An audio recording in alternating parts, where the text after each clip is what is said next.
Então, nessa ação penal 503, 52, 63, 15, depoimento da senhora ex-presidente Dilma Wanda Rousseff. Senhora ex-presidente, a senhora foi chamada como testemunha nesse processo, na condição de testemunha. Excelência, o Ministério Público tem interesse em consignar contradita antes do compromisso. Contradita da testemunha? Isso, senhor. Qual seria a questão? Excelência, o MPF quer considerar contradita porque a testemunha possui potencial interesse na demanda, já que ela indicou o Ademir Bendini para presidente da Petrobras, e as provas que surgiram na instrução dessa ação penal podem eventualmente ter relação com a atuação do depoente. Além disso, a depoente já fez declarações públicas atacando a denominada Operação Lava Jato, inclusive relatando supostos interesses escusos nas investigações. Há então excelência suspeita de parcialidade e isso deve ser valorado oportunamente. Diante disso, o MPF requer também que as testemunhas sejam informadas expressamente que possui direito ao silêncio caso suas respostas venham a ter caráter autoincriminatório. Alguma questão dos defensores? Não. Eu vou registrar. Tem? Sim, excelência. Primeiro, obrigado pela oportunidade. Não estão presentes as hipóteses legais da contradita.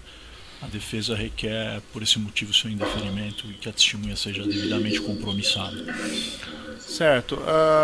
Ficar registrada a contradita apenas no registro dos autos, mas não me consta aqui que a testemunha em questão tem algum interesse pessoal nessa demanda específica, não é parte, nem acusado de qualquer fato perante esse juízo. Então, fica apenas registrada a contradita, mas vai ser tomado o compromisso da testemunha de ser ouvida como sobre o compromisso de dizer a verdade. Pois bem, então retomando, senhora ex-presidente, a senhora foi chamada nesse processo como testemunha. Na condição de testemunha, a senhora ex-presidente tem um compromisso com a justiça em dizer a verdade e responder as questões que lhe forem feitas, certo? Certo. Senhora ex-presidente, eu vou lhe advertir apenas por força do que diz a nossa legislação processual, de que se a senhora ex-presidente faltar com a verdade, a senhora fica sujeita a um processo criminal, certo? Certo. Dito isso, eu vou passar a palavra aqui à defesa do senhor Ademir Bendini, que arrolou a senhora ex-presidente como testemunha. Considerando a condição da depoente, eu peço aqui, faço apenas a lembrança, que sejam reportado a ela da forma apropriada, certo? Com a senhora ex-presidente ou excelência, como preferirem. Bom dia. Senhor presidente, em primeiro lugar, eu queria agradecer a presença da senhora e perguntar se a senhora está me ouvindo bem. Perfeitamente. Então, mais uma vez, muito obrigado. Eu começo aqui as minhas perguntas pelo processo de indicação do senhor Bendini à presidência da Petrobras. O senhor Bendini foi indicado e aprovado formalmente pela presidência, pelo Conselho da Petrobras, no dia 6 de fevereiro de 2015. Gostaria de saber se Vossa Excelência sabe informar, ainda que aproximadamente, quando é que o senhor Bendini ficou sabendo da sua indicação à presidência da Petrobras? Eu não sei a data precisa, mas eu posso relatar as condições nas quais ele foi convidado. Por 3 vezes, ou talvez 4, a doutora Maria da Graça Foster, que era presidente da Petrobras, por várias razões, principalmente porque o conjunto da diretoria queria se afastar, colocou seu cargo à disposição. Por 3 vezes eu a demovi. Na última vez, eu não consegui demovê-la se afastar, porque a razão que ela alegava era que os demais se afastariam. E para mim era importante que a Graça Foster continuasse na diretoria, conduzindo a Petrobras como ela estava conduzindo, do meu ponto de vista, no rumo correto. Então, num determinado fim de semana, eu não lembro precisamente a data, ela, em definitivo, me disse que se afastaria. E que tinha, portanto, me pedia que eu tomasse a providência, porque a Petrobras, como sendo uma empresa da importância que é, ela não podia ficar sem direção, porque não só a Graça Forster se afastaria, mas também mais diretores da Petrobras se afastariam também. Então, isso me foi comunicado e eu sei que no prazo mais exíguo possível, eu acredito que dentro de uma mesma semana, eu convidei o Dr. Bendini e também convidei também o Dr. Ivan, como o Dr. Bendini como presidente, o Dr. Ivan como diretor financeiro, e na sequência eles tomaram posse como conselheiros, né, e depois foram ratificados pela Assembleia. Perfeito. Foi num prazo bastante exíguo esse processo. Perfeito. Isso está perfeitamente documentado, se eu não me equivoco, pela imprensa. Perfeito. A data formal que o senhor Bendini assumiu a presidência é 6 de fevereiro, que é uma sexta-feira. Então, pelo que eu entendi, a indicação dele foi feita no curso desta mesma semana.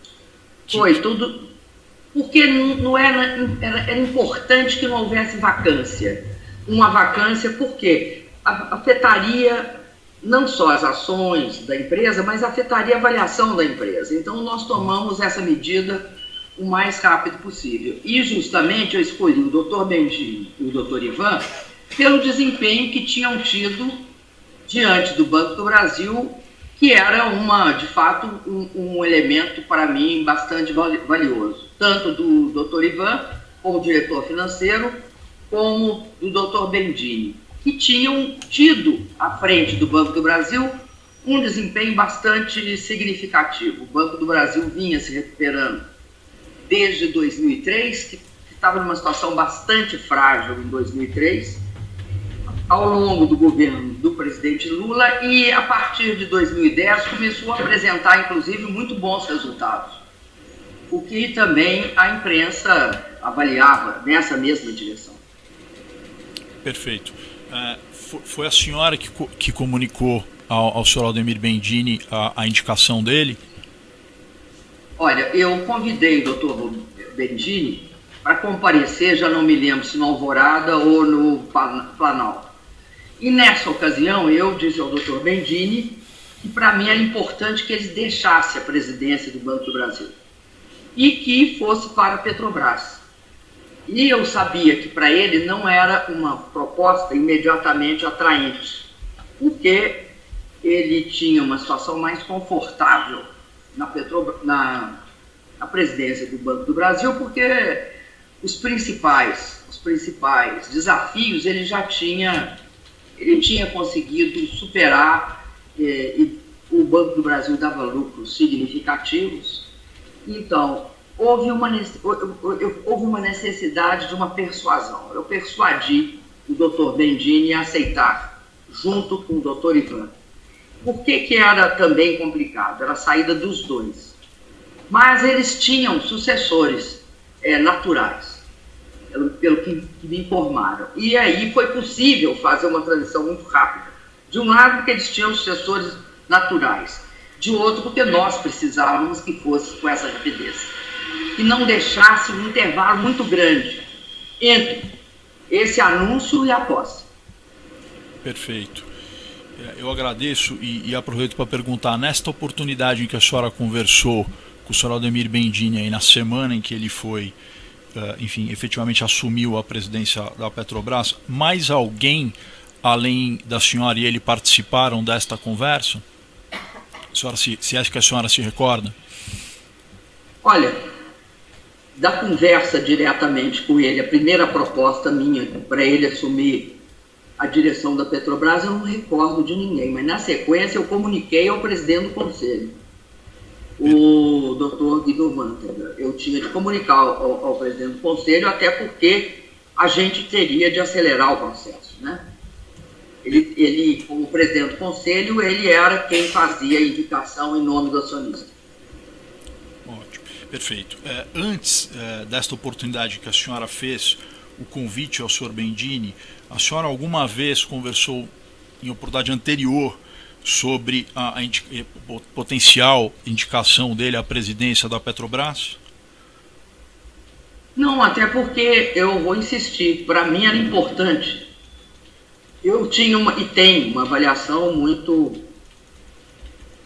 boa da doutora Graça Foster. A doutora Graça Foster era uma pessoa da empresa que combinava uma grande capacidade de gestão e um conhecimento bastante aprofundado, técnico, principalmente de uma área decisiva, que é a engenharia de poços de petróleo.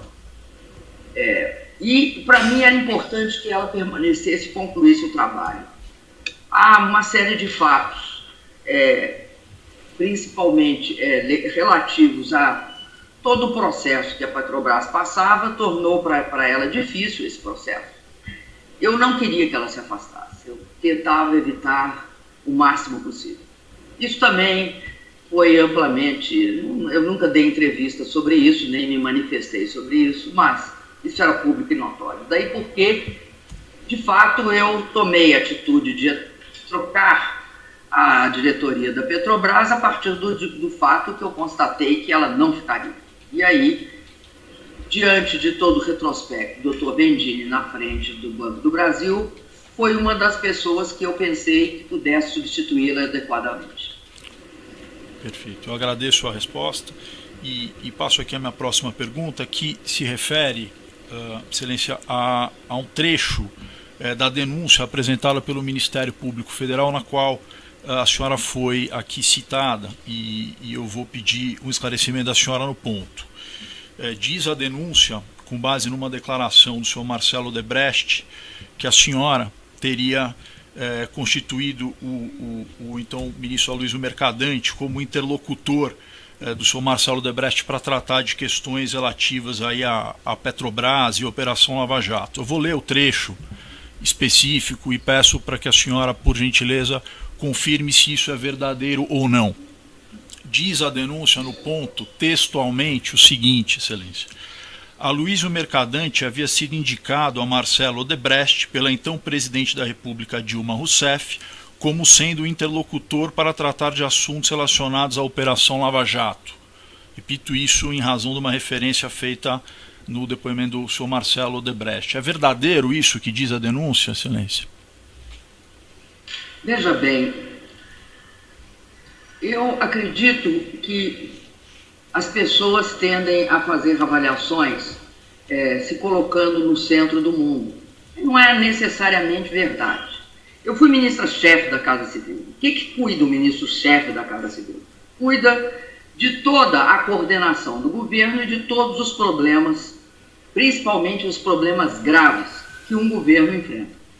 Então, a designação do ministro Mercadante como ministro-chefe da Casa Civil dá a ele essas atribuições. É isso que faz o ministro-chefe da Casa Civil. Cuida de todas as questões. Tinha uma questão que era muito grave e eu não sei se ainda é. Eu não parei de acompanhar em detalhes, até porque não tenho acesso às fontes. Uma delas era que as empresas que estavam sofrendo investigação da Lava Jato, elas necessariamente estavam tendo problemas na área de retomar os seus financiamentos, internos e externos. Isso criava para o governo um grande problema. Por quê? Porque essas empresas estavam comprometendo seus empregos e os seus financiamentos. Então, a discussão sobre a leniência era uma discussão presente para o governo. Nós discutimos leniência, não apenas através da CGU, da Controladoria Geral da União, da AGU, Advocacia Geral da União, da Casa Civil. Discutimos leniência no TCU com o Ministério Público também, porque achávamos, e eu particularmente continuo achando, que a gente tem de punir maus feitos. Punir executivos ou funcionários que pratiquem maus feitos. Punir quem quer que pratique maus feitos. Agora, as instituições, elas são produtos sociais, elas não podem ser punidas. Da mesma forma como se pratica internacionalmente. Não há A Siemens, por exemplo. A Siemens é uma empresa que já foi investigada várias vezes, não foi uma só, não, foi várias vezes, por questões de que seus executivos praticaram atos de corrupção. Agora, não se destruiu a Siemens. A mesma coisa era a nossa preocupação. Nós tínhamos, de fato, uma preocupação pública em relação a construir as condições de leniência para que o processo tivesse punição dos responsáveis, mas que se salvasse as empresas de engenharia desse país, que são, não acredito que alguém desconheça, eram elementos essenciais da nossa competitividade, né? E ainda são. Ter empresas de engenharia, eu sou da época de 2003, 2004, 2005, quando não se conseguia uma empresa para fazer um projeto básico, nem um projeto executivo. Por quê? Porque você tinha morto a engenharia nacional. Então, essas empresas, elas tinham de ser preservadas, não através dos seus processos de corrupção, mas através daquilo que é produto, que uma empresa é produto. A empresa é um construto social. Ela não é pura e simplesmente a iniciativa de uma pessoa, né? São de vários, um grupo de pessoas. E, portanto, elas têm também um know-how, um conhecimento que é importante para o país. Por isso, sinto que a avaliação desse episódio pelo Dr. Marcelo Odebrecht, se isso é verdade, reduza a questão da leniência a si mesma. É uma forma de interpretar o mundo. Eu não concordo. Perfeito. Eu estou muito satisfeito com os esclarecimentos da senhora, agradeço a sua presença mais uma vez e aproveito para desejar um bom dia.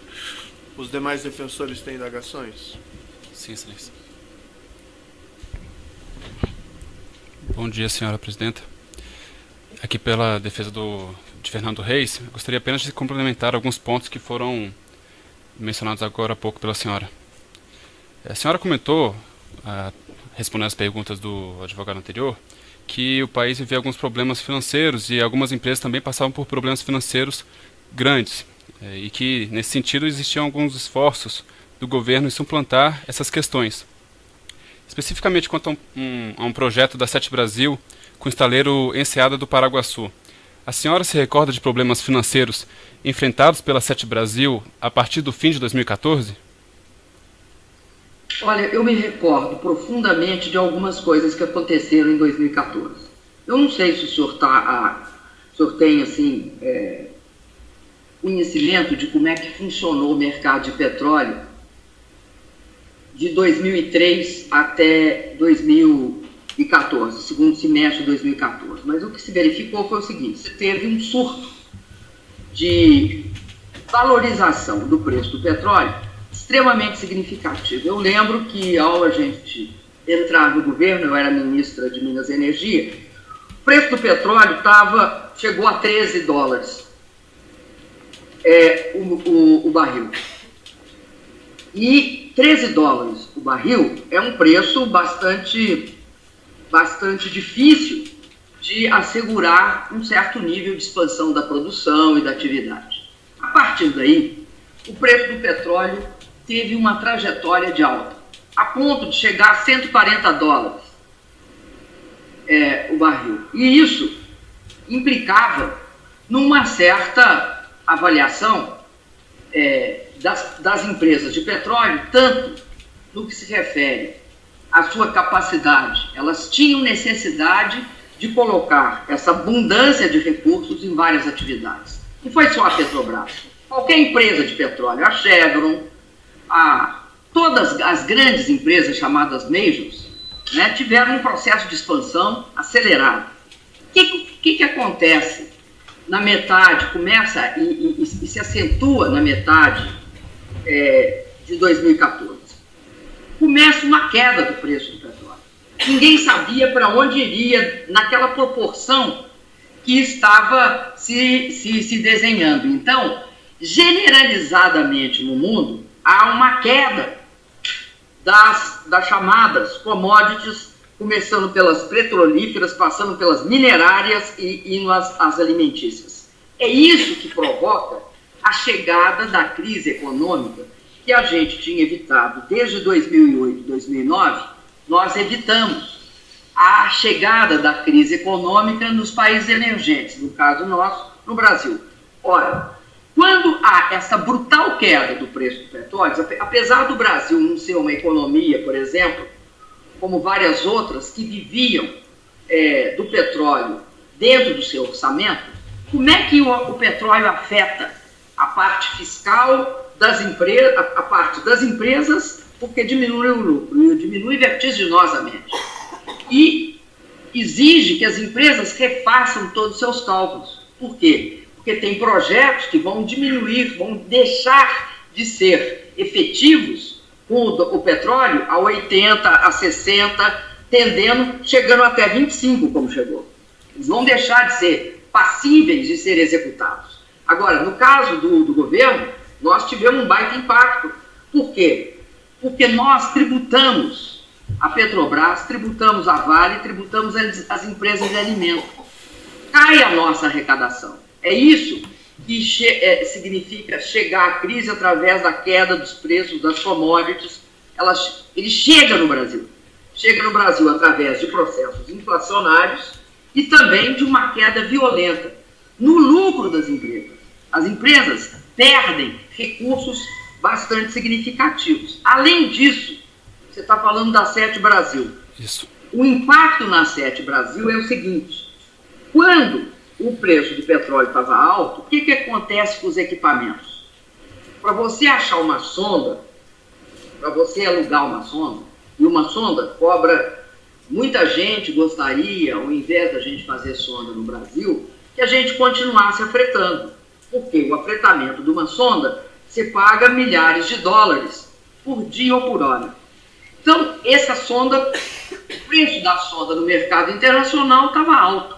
Quando cai o preço do petróleo, você passa a ter sonda saindo, você chuta uma moita, sai uma sonda. Por quê? Porque não tem demanda, deixa de ter demanda, acaba a produção. Então, ou a gente entende que o mercado de petróleo, como qualquer outro, flutua, ou a gente vai querer um desempenho das empresas igual ao longo do tempo, e isso não existe. Eu sei isso da Sete Brasil. Eu não sei detalhe da Sete Brasil, porque eu não era mais, eu era presidente, mas eu te digo qual é o quadro de contorno. Perfeito. O contorno eu sei qual é. Perfeito, senhora presidente, mas apenas para arrematar, essa crise na Petrobras, no preço da commodity, também afetou a Sete Brasil? Sem dúvida, afetou tudo. Perfeito, e esse não problema... Não tem como você criar uma barreira em relação aos equipamentos e aos insumos. Perfeito. Afeta tudo. Todo segmento de petróleo e gás é afetado. Todo, sem exceção. Perfeito, senhora presidente. Esse problema financeiro fez com que a Sete Brasil deixasse de pagar pela construção de 28 sondas contratadas pela Petrobras. É uma visão, é um tratamento um tanto ou quanto, eu acho assim, superficial falar isso. Não, na verdade é uma constatação, que teve um problema financeiro... Não, mas eu não concordo com a constatação. Tá, houve necessidade de renegociar as sondas. Perfeito. Mas a senhora se recorda de algum esforço... Quando os preços mudam, você renegocia. Perfeito. Mas a senhora se recorda de algum esforço do governo para buscar uma alternativa, para solucionar a construção dessas sondas pela Sete Brasil? Eu me recordo de que o governo fez todo um esforço no sentido de evitar que houvesse descontinuidade nesse processo. Mas, obviamente, há que aceitar que haja certas alterações de preço. Muitas vezes, não querem que os preços se alterem a partir do momento que a realidade se alterou. O que o governo fez foi tentar sistematicamente impedir que houvesse descontinuidade. Perfeito. Sabendo que vai chegar um outro período em que novamente o preço do petróleo vai subir e você terá necessidade de sondas do Brasil, a não ser que se queira só o modelo de importação e transferência de empregos para a Coreia do Sul, a China ou o Japão. Perfeito, senhor presidente, mas o governo doutor, brasileiro... só uma questão, alguma questão mais objetiva relacionada ao caso concreto? Porque as questões das dificuldades econômicas são já conhecidas, isso já foi... Então, objetivamente, sobre o caso concreto aqui, alguma questão? Houve algum tipo de investimento japonês, ou tentativa de investimento japonês no estaleiro da enseada do Paraguaçu? Olha, eu não tenho conhecimento assim, detalhado disso. Agora, nós tínhamos uma orientação, sim. A nossa orientação nós não éramos partidários de não haver parcerias entre investidores nacionais e investidores estrangeiros. A gente sempre olhou com muito bons olhos as parcerias entre brasileiros e japoneses. Agora, eu não tenho como especificar aqui o que houve no estaleiro Paraguaçu. O senhor há de convir que não há esse nível de detalhamento por parte da Presidência da República. Perfeito, mas a senhora se recorda de ter participado Não, doutor, eu vou indeferir essa questão, eu não vejo relação nenhuma com o caso concreto aqui. Alguma questão objetiva no caso concreto? Excelência, é porque há Não, eu não sei do que ele fala. Sim, só um minutinho, senhora presidente. É só um fato concreto que está citado na denúncia no que diz respeito ao estaleiro enseada do Paraguaçu. Qual é a relação disso com a questão aqui combinada, que é o objeto da acusação? Justamente para demonstrar o poder do presidente Aldemir Bendini. Presidente quem? Aldemir Bendini. Justamente para demonstrar a questão do poder dele, da influência dele e como que ele poderia lidar com essas questões. Está indeferida a questão, não tem relação objetiva. Mais alguma questão?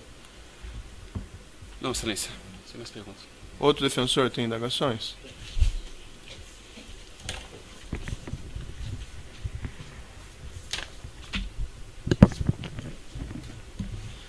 Senhora ex-presidente, bom dia. José Diniz, advogado do senhor André Gustavo. Bom dia. Senhora ex-presidente, o senhor Aldemir Bendini era interlocutor da Presidência da República junto ao Banco do Brasil em assuntos ligados ao Grupo Odebrecht? Olha, o doutor Bendini era interlocutor da Presidência da República como diretor-presidente do Banco do Brasil. Qualquer outra especificação no mínimo, extemporânea. Ele era interlocutor do governo como presidente do Banco do Brasil. Qual o grau de independência funcional o senhor Aldemir Bendini detinha enquanto presidente do Banco do Brasil? O grau que todos os presidentes do Banco do Brasil têm. Eles executam a sua função fundamental, que é de disponibilizar crédito. E o doutor Bendini sabia que o governo achava importante que houvesse esse instrumento chamado crédito como uma alavanca do crescimento econômico do país. Considerando que o Grupo Odebrecht foi um dos principais financiadores junto ao Partido dos Trabalhadores, do qual Vossa Excelência era afiliada, alguns assuntos de interesse do Grupo Odebrecht, em algumas situações, eram sondados junto à Presidência da República para que efetivamente as decisões fossem tomadas no Banco do Brasil? Olha, eu não tenho o menor, sequer o mais pálido conhecimento desse tipo de atitude do Grupo Odebrecht. Aliás, eu acredito que o Grupo Odebrecht, como qualquer outro grande grupo brasileiro, merecia toda a atenção do governo, não só por parte da Odebrecht, mas em todas as áreas que eles destinavam. Muitas vezes a gente concordava com os rumos propostos pelo Grupo Odebrecht. E é público e notório que muitas vezes também nós discordávamos. Agora, tínhamos uma relação de grande interesse, não porque eles contribuíssem ou não para a campanha, mas pela importância que o grupo tinha, e acredito que ainda tem, na economia brasileira. Sem mais perguntas. Certo, eu vou interromper aqui pelo tamanho do áudio, retomamos.